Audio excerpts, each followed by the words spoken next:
ए अजयदा, हा बोल ना भाई. ते गुगल जेमिनीचा एक नवीन ट्रेंड चालू आहे फोटोचा. मला दाखव ना भाई कसं बनवायचं. ये ना भाई दाखवतो. त्यात काय एवढं. मंडळी आता नवीन ट्रेंड आलेला आहे तर तुम्हाला दाखवतो कसं करायचं. तर आता आपण आहोत गुगलमध्ये सर्च करा गुगल जेमिनी. फर्स्टला क्लिक करा आणि मग इथं प्लस साईनला क्लिक करून अपलोड फाईल्स फोटो सिलेक्ट करा. जो तुम्हाला फोटो घ्यायचा तो सिलेक्ट करून आणि मग फोटो सिलेक्ट करा.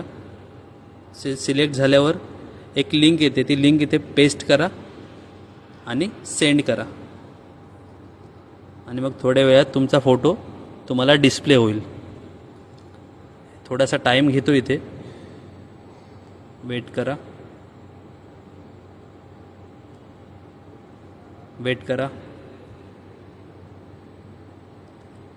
अजय रुक. तर फोटो आपला डाउनलोड झालेला आहे. तर सिलेक्ट करून मोबाईलच्या फोनमध्ये सेव्ह करायचा आहे. तर इथे प्लसचा साईन क्लिक करून फोटो आपल्या फोनमध्ये सिलेक्ट करायचा आहे. तर फोटो डाउनलोड झालेला आहे. तर एवढी सोपी पद्धत होती. जर तुम्हाला व्हिडिओ आवडली तर नक्की लाईक करा, शेअर करा.